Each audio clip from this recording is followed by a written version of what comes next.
मैं दिविता शर्मा और आज के लेक्चर में हम ग्राफ थ्योरी के अंदर ट्री को डिस्कस करने वाले हैं। प्रीवियस लेक्चर में हमने ट्री की डेफिनेशन उससे रिलेटेड दो थ्योरम को प्रूव किया है। लिंक आई बटन डिस्क्रिप्शन बॉक्स में मिल जाएगी। आज हम इस थ्योरम को डिस्कस करने वाले हैं। इसके बाद एक और थ्योरम है, उसको हम डिस्कस करने वाले हैं। तो स्टार्ट करते हैं लेक्चर के साथ। सबसे पहले थ्योरम को रीड कर लेते हैं, अंडरस्टैंडिंग क्रिएट करते हैं, देन इसको हम प्रूव करेंगे। तो स्टेटमेंट है हमारा थ्योरम का, a tree TVE with n vertices has n-1 edges। ठीक है, तो सबसे पहले हम यहाँ समझते हैं कि हमको गिवन क्या है और हमको प्रूव क्या करना है। तो गिवन कंडीशन में हमको सबसे पहले क्या दिया हुआ है, एक ट्री दिया है जिसको इसने कैपिटल TVE से डिनोट किया हुआ है। ठीक है, गिवन में हमको ये भी दिया हुआ है कि जो सेट ऑफ अ वर्टेक्स है उसके अंदर n वर्टाइसेस आ रही हैं। ठीक है, तो नंबर ऑफ वर्टाइसेस n है, ऐसा हमको गिवन है। हमको यहाँ टू प्रूव करके दिखाना है कि इसके पास जो नंबर ऑफ एजेस होंगी, या कह सकते हैं जो सेट ऑफ एज के अंदर जितने नंबर ऑफ एजेस होंगी वो कितनी होंगी, n-1 होंगी, जस्ट एक कम वर्टाइसेस की काउंटिंग से। ऐसा हमको प्रूव करके दिखाना है। ट्री है, ट्री के अंदर अगर वर्टेक्स की क्वांटिटी n है तो एजेस की जो क्वांटिटी होगी वो n-1 होगी। ये हमको प्रूव करके दिखाना है। अब क्योंकि ट्री है तो ट्री की डेफिनेशन को थोड़ा सा एलॉबरेट कर लेते हैं। तो बेसिकली एक ग्राफ होता है which is a combination of vertex and edges. ठीक है, अगर ये ग्राफ कैसा हो जाता है, हमारा कनेक्टेड हो जाता है and has no cycle, then आप इस जो भी ये ग्राफ है इसको आप क्या बोलने लगते हैं, ट्री बोलने लगते हैं। तो ट्री के पास वो कनेक्टेड होता है ट्री, और हमेशा उसके पास कोई भी साइकिल नहीं होता है। ये बेसिक इसकी डेफिनेशन है, ये हम यहाँ पे जान लेते हैं। अब इसको हमको प्रूफ करना है कि जो नंबर ऑफ एजेस हैं वो क्या है, n-1 है, when the number of vertices is n in a tree. तो इसको हम करने के लिए हम यूज करेंगे इंडक्शन मेथड का। अब बेसिकली इंडक्शन मेथड क्या होता है, इंडक्शन मेथड का भी आप ओवरव्यू ले लीजिए। इंडक्शन मेथड में हमको बेसिकली करना क्या होता है ये समझ लीजिए। ठीक है, तो हम यहाँ पे इसको बाय इंडक्शन प्रूव करने वाले हैं। So what is induction method? Induction मतलब एक है तो अगला है तो फिर बाकी सब भी होंगे, इसका मतलब ये होता है। आपको पता भी होगा शायद पहले से, है ना। तो हम यहाँ बोलेंगे when n is equal to 1, when n is equal to 2, result hold. हम ऐसा प्रूव करके दिखाएंगे, रिजल्ट होल्ड टू प्रूव। ठीक है, हम ऐसा शो करके दिखाएंगे कि जब n1 है और n2 है तो रिजल्ट होल्ड हो रहा है।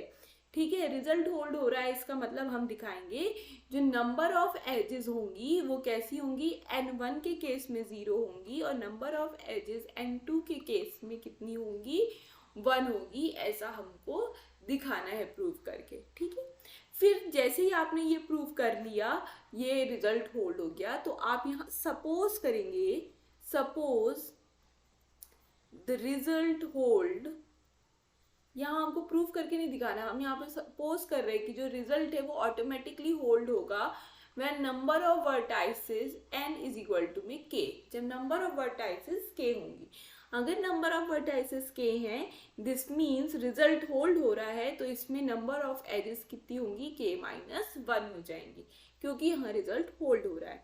अब क्योंकि हम मान चुके हैं कि जो रिजल्ट है for k number of vertices के लिए होल्ड हो रहा है, तो हमको यहाँ पे टू प्रूव करके दिखाना होगा, to prove result hold for number of vertices n is equal to में k+1 के लिए। अगर हमने k+1 कर दी नंबर ऑफ वर्टाइसेस को, तो हमको रिजल्ट होल्ड हो रहा है ऐसा प्रूफ करके बताना होगा। इसका मतलब हमको प्रूफ करके बताना होगा कि जो नंबर ऑफ एजेस हैं वो क्या होंगी, k+1 - 1, दैट मीन्स k होंगी। ऐसा हमको प्रूफ करके बताना है। और जैसे ही हमने इतना प्रूफ कर दिया, जैसे ही हमने इतना पार्ट प्रूफ कर दिया, देन हम बोलेंगे बाय इंडक्शन, क्योंकि अब इतनों के लिए जब ये प्रूफ हो ही रहा है, इतनों के लिए रिजल्ट होल्ड हो ही रहा है, देन बाय इंडक्शन वी से रिजल्ट होल्ड,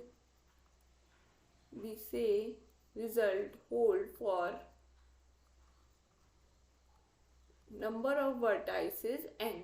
जब n होंगी तब भी ये रिजल्ट होल्ड हो जाएगा, ऐसा हम बाद में बाय इंडक्शन बोल देंगे। तो ये इंडक्शन का प्रोसेस है, हर बार यही प्रोसेस होता है। रिजल्ट वेरी करता है तो प्रूव करने की कंडीशंस वेरी करती है, बट हर बार 1 या 2 के लिए आपको प्रूव करना होता है, देन सपोज करना होता है, देन प्रूव करना होता है, देन आप स्टेटमेंट दे देते हैं फॉर द n के लिए। तो वही हम यहाँ पे भी करेंगे। स्टार्ट करते हैं प्रूफ के साथ। सो व्हेन वी यहाँ लिख लेते हैं, we shall prove this by using by induction. ठीक है, इंडक्शन की हेल्प से हम क्या करने वाले हैं, प्रूव करने वाले। So for number of vertices n is equal to 1, तो हम यहाँ ड्रॉ करके देख लेते हैं। अगर n 1 है मतलब नंबर ऑफ वर्टाइसेस सिर्फ एक है, तो ये कैसा होगा, आपका आइसोलेटेड ग्राफ बन गया। ठीक है, मतलब ये सिंगल ग्राफ है, एक सिंगल पॉइंट का ग्राफ बन गया, आपका पॉइंट ग्राफ बन गया। ठीक है, इसके पास कोई भी एजेस नहीं है क्योंकि नंबर ऑफ वर्टाइसेस एक है और दूसरे वर्टाइसेस हो नहीं सकती। और हमको क्या गिवन है, ट्री गिवन है। हमको गिवन क्या है, यहाँ पे गिवन है हमको ट्री। तो जो भी हम यहाँ बनाएंगे that should be connected and has no cycle. ठीक है, क्योंकि डेफिनेशन ऑफ ट्री को भी होल्ड करना पड़ेगा, क्योंकि हम जो भी बना रहे हैं वो सब क्या है, एक ट्री के अंदर ही बना रहे हैं। नंबर ऑफ एजेस वर्टाइसेस की बात हम एक ट्री के अंदर कर रहे हैं। अब क्योंकि यहाँ पे सिर्फ वर्टेक्स एक ही है तो हम यहाँ पे सेल्फ लूप भी नहीं बना सकते, क्योंकि साइकिल हमको नहीं बनाना है, लूप फ्री होना चाहिए। ये है ना, एक और कंडीशन होती है इसके अंदर, लूप फ्री होना चाहिए, अनडायरेक्टेड ग्राफ होना चाहिए। तो हम यहाँ पे लूप भी नहीं बना सकते, तो कुछ भी नहीं बना सकते। मतलब इसके पास सिर्फ एक ही एज होगी, इसके पास कोई भी एज नहीं होगी, क्योंकि हमको इन कंडीशंस को भी होल्ड करना है, connected, no cycle and loop free. तो अगर हम यहाँ पे एक ये बना देते हैं तो लूप बन जाएगा, जिसके कारण से ट्री नहीं बचेगा, और ट्री होना तो जरूरी है ना। तो इस कारण से यहाँ पे सिर्फ number of edges, this implies the result hold that is number of edges is equal to 0 since given tree। हमको गिवन है कि ये जो हम जिस पे भी बात कर रहे हैं इट इज अ ट्री। ठीक है, फिर हम यहाँ लेंगे for number of vertices n is equal to में 2 के लिए। ठीक है, तो ये गिवन कंडीशन तो यही रहेगी सेम। ग्राफ ड्रॉ करके देख लेते हैं। यहाँ पे नंबर ऑफ वर्टाइसेस हमने 2 बना ली, इन दोनों को कनेक्ट करती हुई एक एज बना ली। अब इससे ज़्यादा एज अब हम बना नहीं सकते, क्योंकि हम लूप बना नहीं सकते। इन दोनों को ज्वाइन करती हुई एक और पैरेलल एज भी नहीं बना सकते, क्योंकि अगर हमने पैरेलल एज बना दी तो साइकिल बन जाएगा। तो इस कारण से हमारे पास सिर्फ एक ही चॉइस है, जो कि ये है कि इन दोनों को कनेक्ट करने के लिए एक एज होनी चाहिए। और होनी भी चाहिए, ऐसा भी नहीं है कि आप ये एज ना बनाए तो भी काम चल जाएगा कि एज नंबर ऑफ एजेस 0 हो जाए। क्यों? क्योंकि अगर आपने यहाँ पे कोई भी एज नहीं बनाई तो कनेक्टेड की कंडीशन डिस्ट्रॉय हो जाएगी, तो हम कनेक्टेड की कंडीशन भी डिस्ट्रॉय नहीं कर सकते। तो इसके कारण आपको यहाँ पे एज बनानी भी पड़ेगी, और सिर्फ एक बनानी पड़ेगी, एक से ज़्यादा के कारण बाकी कंडीशंस भी डिस्ट्रॉय हो जाएंगी। तो दिस एम्प्लाई यहाँ पे भी क्या हो रहा है, आपका जो रिजल्ट है वो होल्ड हो रहा है। रिजल्ट होल्ड्स, दैट इज जो नंबर ऑफ एजेस हैं वो कितनी आ रही है, यहाँ पे 1 आ रही है, विच इज n-1, क्योंकि यहाँ पे अगेन आपको गिवन है कि ये कैसा है, ट्री। ट्री की कंडीशन के कारण यहाँ हम रिस्ट्रिक्टेड है, नंबर ऑफ एजेस इतनी ही बना सकते हैं। तो यहाँ पे ये 2 के लिए रिजल्ट क्या हो गया, बाय डिफॉल्ट होल्ड हो गया। अब हम यहाँ पे सपोज करेंगे, suppose by induction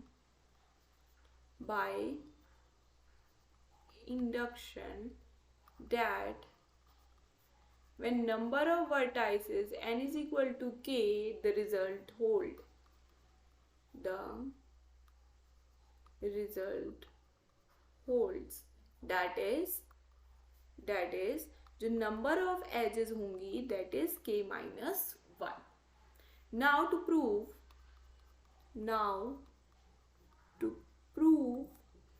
that when number of vertices is equal to में n is equal to में k plus 1, then the result hold. अब अपन को प्रूफ करके बताना है कि जब नंबर ऑफ वर्टाइसेस k+1 होंगी तो रिजल्ट होल्ड होगा, that is the number of edges उस केस में k होंगी, ऐसा हमको प्रूफ करके बताना है। गिवन है हमको ट्री, ठीक है। तो इसको प्रूफ करने के लिए हम क्या करेंगे, यहाँ हमको कुछ प्रोसेस करना पड़ेगा, कुछ हमको यहाँ पे वर्किंग करनी पड़ेगी, ठीक है। तो बेसिकली हम क्या कर रहे हैं, मैं यहाँ पे आपको एक्सप्लेन कर देती हूँ कि हमारे पास एक ट्री है जिसके पास k+1 एजेस हैं, ठीक है। ये हमको गिवन है k+1 एजेस के साथ ट्री है। तो हम क्या कर रहे हैं, जैसे कि ट्री है तो कुछ इस टाइप का पैटर्न वो ड्रॉ कर रहा होगा, ठीक है। इस टाइप का कुछ पैटर्न वो ड्रॉ कर रहा होगा। इसके अलावा भी और कोई दूसरा पैटर्न भी ड्रॉ कर सकता है, नॉट नेसेसरी कि यही पैटर्न वो ड्रॉ करे, बट हाँ कुछ इस टाइप का पैटर्न तो वो ड्रॉ कर ही रहा होगा, समथिंग, है ना। तो ये एक आपके पास ट्री हो गया। लेट्स से कि इसके पास क्या है, जो नंबर ऑफ वर्टाइसेस है वो कैसी है, k+1 है। हम क्या कर रहे हैं यहाँ पे, हम क्या करना चाहते हैं कि ये एक u वर्टेक्स है, सॉरी ये एक u वर्टेक्स है, ये एक v वर्टेक्स है। तो हम क्या कर रहे हैं, ये वाली वर्टेक्स को, ये वाली जो एज है जो कि u v को कनेक्ट कर रही है, हम उसको क्या कर देते हैं, रिमूव कर देते हैं। जब हम यहाँ पे ये एज को रिमूव करेंगे which is connecting the u and v vertices, तो हमारे पास क्या बचेगा, कुछ इस तरीके का ग्राफ आपके पास बच जाएगा। रिमेनिंग ग्राफ आपका कुछ इस तरीके से बनेगा और एक यहाँ पे आपको u मिलेगा जिससे जो कि कनेक्टेड नहीं होगा। तो आप क्या कर सकते हैं, जब जैसे ही आपने ये वाली जो एज थी वो रिमूव करने के बाद जो इतना पार्ट है, आप मतलब ये जो इतना पार्ट है इस u को हटाने के बाद इसको आप क्या ले लीजिए, यहाँ पे t1 v1 e1 ले लीजिए, ठीक है। फिर एक और आप यहाँ पे ग्राफ बनाइए जिसमें सिर्फ u वर्टेक्स होगी, क्योंकि यहाँ पे u वर्टेक्स हमने थी कि हमारे टोटल ग्राफ में u वर्टेक्स थी, तो हमने एक ये ले ली। इसको हम t2 v2 e2 करके दूसरा ट्री ले लेंगे। ये ट्री है, ट्री की कंडीशंस को होल्ड कर रहा है, यहाँ पे सब कुछ कनेक्टेड है, लूप फ्री है, सब कुछ है, मतलब कोई दूसरा वर्टेक्स ही नहीं, तो कनेक्टेड देखने की जरूरत ही नहीं है, लूप फ्री है, साइकिल फ्री है। तो ये इस कारण से ये दो हमने क्या बना लिया, ट्री बना। इन दोनों ट्री को जब आप प्लस करेंगे या यूनियन करेंगे तो आपको ये जो ओरिजिनल ट्री है वो मिल जाएगा। तो बेसिकली आपने क्या किया कि इन दोनों ट्री को ऐसे मतलब सब ट्री में डिवाइड कर दिया। जो ओरिजिनल ट्री है चाहे कैसा भी हो, इस पैटर्न का हो चाहे नहीं हो, बस आपको एक एज को रिमूव करना है और इसको दो सब ट्री में सेपरेट आउट करना है। अब जब आप इन दो सब ट्री में सेपरेट आउट करेंगे तो जो नंबर ऑफ वर्टाइसेस हैं दैट इज v1 के number of vertices plus number of vertices in v2 हो जाएगा, ठीक है। जितनी यहाँ पे थी, लेट्स से कि 1 था, 2 था, 3 था, 4 था, 5 था, 6 7 8 9, ठीक है, और ये 10, ठीक है। और यहाँ पे क्या था, 1 2 3 4, सेम नंबरिंग दे देते हैं तो अच्छा लगेगा, ठीक है। 1 आ गया, फिर यहाँ पे क्या आ गया अपना, एक रह गया यहाँ पे, 10 11 कर लेते हैं इसको, ठीक है। तो 1 11 2 3 5 4 6, ठीक है, 7 8 9 10, है ना। और यहाँ पे ये 12 वाली हो गई, ठीक है। तो 12 वाली हमारी वर्टेक्सेस इसमें बनी हुई है, तो इन दोनों को कंबाइन करेंगे तो 12 आ जाएगा। तो एक इक्वेशन हमको ये देखने को मिल रही है आपको। अब नंबर ऑफ एजेस जो हैं ओरिजिनल वर्टेक्सेस में वो क्या होगी हमारी, जितनी एजेस हैं हमारे t1 ग्राफ में प्लस जितनी एजेस हैं हमारी t2 ग्राफ में प्लस में 1, ठीक है। तो आप यहाँ पे काउंटिंग करके देखेंगे तो आपको समझ में आएगा यहाँ पे, ठीक है। तो यहाँ पे देखिए ये आपकी 1 हो गई एज, ये 2 हो गई एज, ये 3 हो गई, ये 4 हो गई, ये 5, ये 6, ये 7 8 9 एंड 10, ठीक है। तो यहाँ पे भी हम ले लेते हैं 1 2 3 4 5 6 7 8 9 10, और यहाँ पे ये वाली जिसको हमने रिमूव किया था that is the 11th as, और यहाँ पे इसको कोई भी एज नहीं है तो यहाँ पे तो नंबर ऑफ एजेस क्या है, यहाँ पे नंबर ऑफ एजेस क्या है, 0 है। तो यहाँ जब हम प्लस करेंगे 11 + 0 तो आपको यहाँ पे +1 करना पड़ेगा, तो इस टाइप की इक्वेशन आपको मिल जाएगी। तो होपफुली आपको यहाँ पे इतना कैलकुलेशन और ये सब ट्री किस तरीके से हम इसको सेपरेट कर रहे हैं, 2 सब ट्री में बना रहे हैं, ये आपको यहाँ पे समझ में आ गया होगा। ठीक है, तो बस इसी को हमको यहाँ पे लैंग्वेज फॉर्मेशन में लिखना है, तो लिखते हैं, हम स्टार्ट करते हैं। नाउ या हमको ये प्रूव करना है। ठीक है, तो इसके बाद हम क्या करेंगे, ठीक है, नंबर ऑफ वर्टाइसेस और ये हो गए। Now if we remove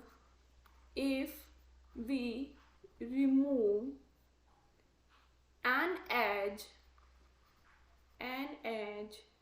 with endpoints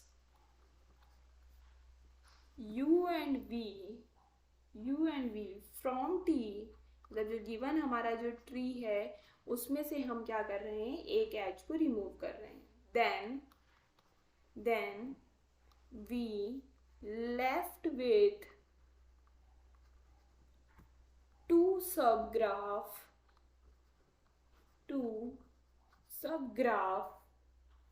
या आप मोर स्पेसिफिकली 2 सब ट्री बोल सकते हैं, क्योंकि अल्टीमेटली ये ट्रीज हैं। 2 सब trees that is T1 V1 E1 and T2 V2 E2। ठीक है, जैसा अभी हमने डायग्राम में देखा उसी तरीके से हमने यहाँ पे 2 बनाए। such that जो कार्डिनलिटी ऑफ V है is equal to the cardinality of V1 plus cardinality of V2। ये इक्वेशन भी हमने वहाँ होल्ड होते हुए देखी थी, तो ये इक्वेशन लिख ली। and number of edges is equal to में number of edges in E1 plus number of edges in E2 plus 1। ठीक है, इस तरीके से हमने 2 सब ग्राफ बना। अब ये जो दोनों सब ग्राफ हैं, क्योंकि ये सब ग्राफ हैं तो ये कनेक्टेड भी होंगे, तो हम यहाँ लिखेंगे obviously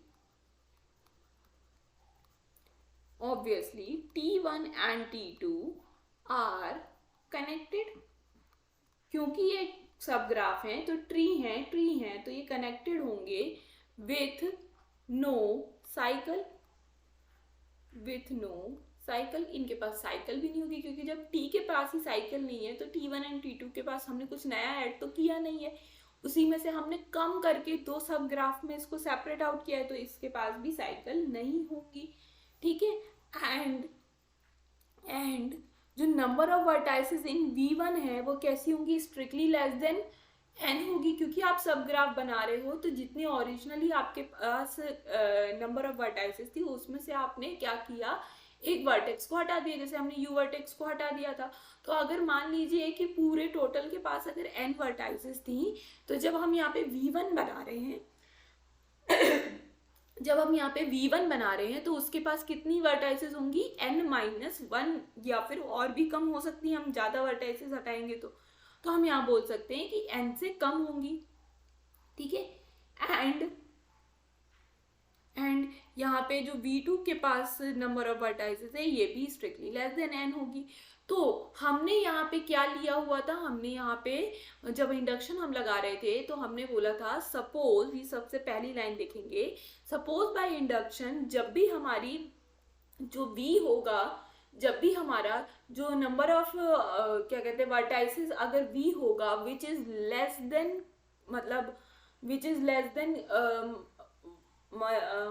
which is equal to में k।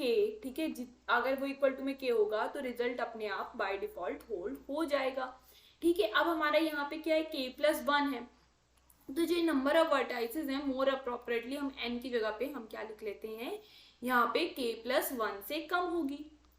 ठीक है, k+1 से कम होगी, इसका मतलब है k होगी या उससे भी कम होगी, तो दोनों ही केस में क्या हो जाएगा, by the induction result hold. So by induction जो अभी हमने ऊपर सपोज किया हुआ था उसके कारण हम बोलेंगे result hold for T1 and T2, that is T1 and T2 के लिए अगर रिजल्ट होल्ड हो रहा है दैट इज इसका मतलब है जो number of edges in E1 होगी वो number of edges in V1 -1 होगी, and number of edges in E2 होगी वो नंबर ऑफ एजेस V2 -1 होगी, बिकॉज द रिजल्ट होल्ड हो रहा है T1 एंड T2 में। तो इस कारण से हमको ये इक्वेशन मिल गई, मतलब हमको ये कंडीशन मिल गई। अब हमारे पास क्या है, एक तो ये हो गया, इसको हम सेकेंड इक्वेशन नाम दे देते हैं, और एक हमारे पास ये है, ये वाला इक्वेशन, इसको हम यहाँ पे फर्स्ट नाम दे देते हैं। तो ये हमारे पास दो इक्वेशन हो गई, एक ये, ठीक है, and this one is second one, ठीक है। तो ये दोनों हमारे पास इक्वेशन हो गई। इन दोनों इक्वेशन को कंबाइन करेंगे, मतलब हम जो सेकेंड इक्वेशन है उसको पुट करेंगे इन इक्वेशन नंबर 1, तो हमको क्या मिलेगा हम ये देख लेते हैं, ठीक है। तो हमको मिलने वाला है यहाँ पे E इज इक्वल टू में cardinality of E is equal to में cardinality of E is equal to में cardinality of V1 -1 plus cardinality of V2 -1 plus 1, ठीक है। यही था ना यहाँ पे जो फर्स्ट इक्वेशन थी, cardinality of E is equal to में कार्डिनलिटी ऑफ E1 प्लस में कार्डिनलिटी ऑफ E2 प्लस में 1, ठीक है। तो इस कारण से हमने ये लिख लिया, यहाँ पे E1 की वैल्यू पुट कर दी, ये E2 की वैल्यू पुट कर दी, और देन ये आ गया कार्डिनलिटी ऑफ E1 E2 की वैल्यू, यहाँ तक पहुँच गए, ठीक है। अब इसको अगर हम सॉल्व करेंगे तो हम क्या मिलेगा, cardinality of V1 plus cardinality of V2 -1 plus 1, ठीक है। अब cardinality of V1 plus V2 क्या होगी, कार्डिनलिटी ऑफ V होगी, क्योंकि हमने यहाँ पे ऐसा देखा था, ऐसी इक्वेशन हमारे पास थी, ठीक है।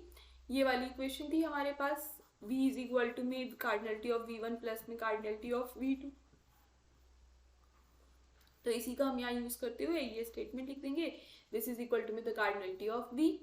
फिर इसके आगे अगर हम प्रोसेस करेंगे तो यहाँ से ये एक दूसरे को कैंसिल कर देगा, यहाँ पे हमको -1 मिल जाएगा। तो cardinality of E is equal to में क्या मिल जाएगा, कार्डिनलिटी ऑफ V माइनस में 1। तो यहाँ पे हम बोलेंगे result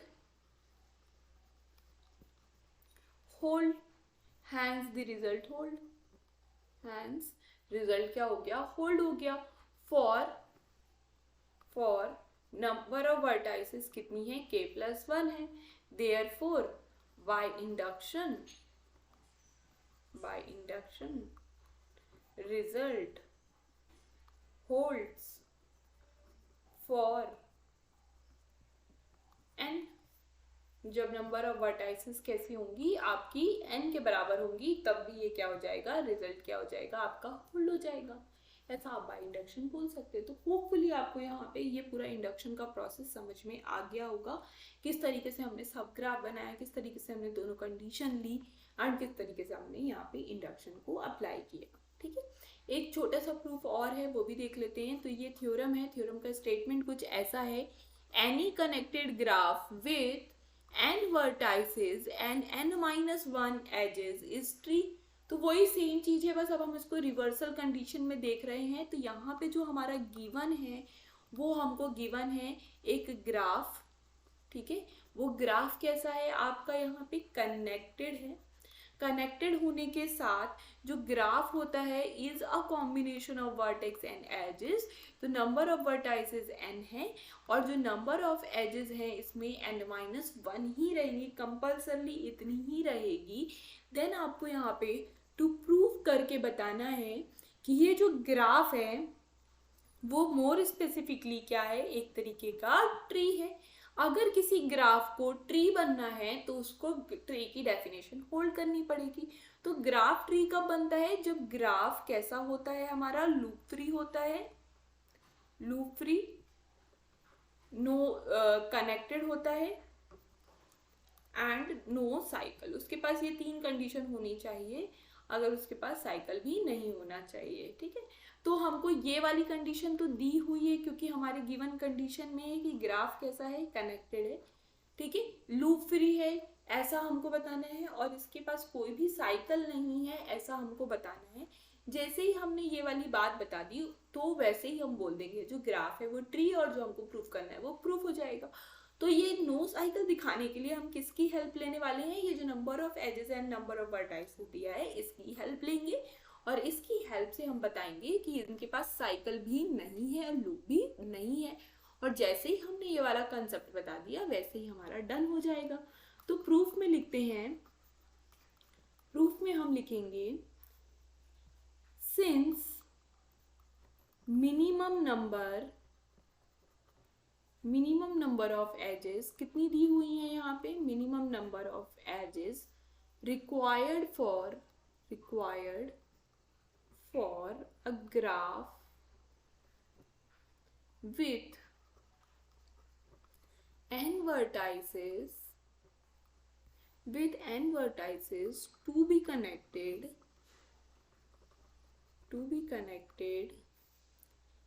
to be a connected graph is n minus 1. Therefore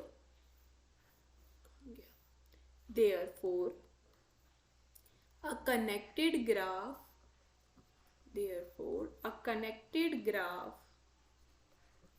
with n vertices and n minus 1 edges cannot have cycle. इनके पास क्या होगा, साइकिल नहीं होगा, have a cycle. अब सिंस ये साइकिल नहीं होगा तो हम यहाँ बोल देंगे hence the graph is tree. यही हमको प्रूफ करना था।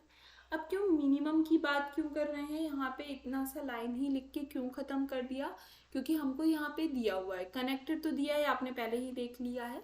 अब कोई भी कनेक्टेड ग्राफ है, अगर आप मान लीजिए यहाँ पे नंबर ऑफ वर्टाइसेस कितना है, यहाँ पे 1 है, तो अगर ये आप ग्राफ बनाएंगे और ये कनेक्टेड ग्राफ है, लूप आप बना नहीं रहे हैं यहाँ पे, तो नंबर ऑफ एजेस यहाँ पे क्या हो जाएंगी, नंबर ऑफ एजेस आपको यहाँ पे 0 देखने को मिल रही है, n-1।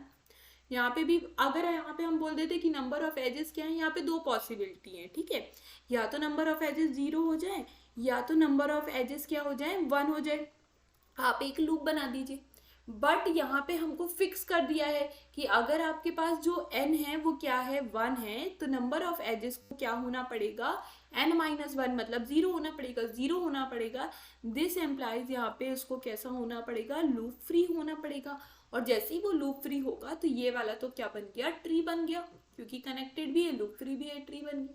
ऐसे सिमिलरली जब n=2 लोगे, मतलब नंबर ऑफ वर्टाइसेस आपने 2 लिया, तो यहाँ पे कितनी पॉसिबिलिटी है नंबर ऑफ एजेस की, नंबर ऑफ एजेस या तो यहाँ पे क्या हो सकता है आपका 0 हो सकता है, या तो नंबर ऑफ एजेस आपका यहाँ पे क्या हो सकता है, 1 हो सकता है, या तो नंबर ऑफ एजेस यहाँ पे क्या हो सकता है, 2 हो सकता है, या तो नंबर ऑफ एजेस आपका 3 and 4 so on हो सकता है, ठीक है ना।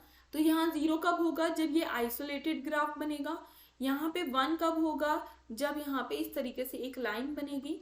यहाँ 2 कब होगा, जब आप यहाँ इस तरीके से पैरेलल एज बनाएंगे, या 2 कब होगा, जब आप यहाँ पे सेल्फ लूप बनाएंगे ईदर ऑफ द वर्टाइसेस में, ठीक है, कोई भी एक वर्टेक्स में।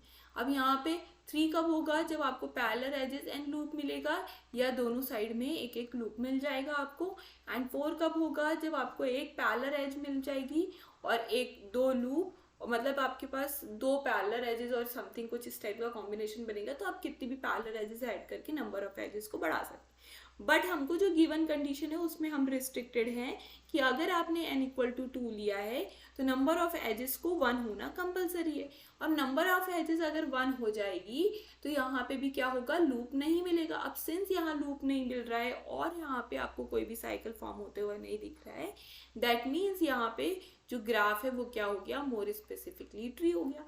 इसी तरीके से आप बाकी सब में भी देख सकते हैं। तो मिनिमम कंडीशन हमको n-1 की ही दी हुई है, तो इस कारण से अगर हम कनेक्टेड ग्राफ में सभी एजेस को जोड़ने बैठेंगे तो n-1 ही एज बना पाएंगे, और तभी बना पाएंगे जब वो लूप फ्री होगी और जब वो क्या कहते हैं उसके पास कोई साइकिल नहीं होगा। तो इस कारण से जो हमारा गिवन स्टेटमेंट है वो प्रूफ हो जाता है और ये थ्योरम क्या हो जाती है, एंड हो जाती है। होपफुली आपको पूरा लेक्चर समझ में आया होगा। तो thank you for watching. Channel को प्लीज़ सब्सक्राइब कीजिए, लाइक कीजिए, वीडियो को शेयर कीजिए फ्रेंड्स के साथ, जिससे मुझे मोटिवेशन मिलेगा। Thank you.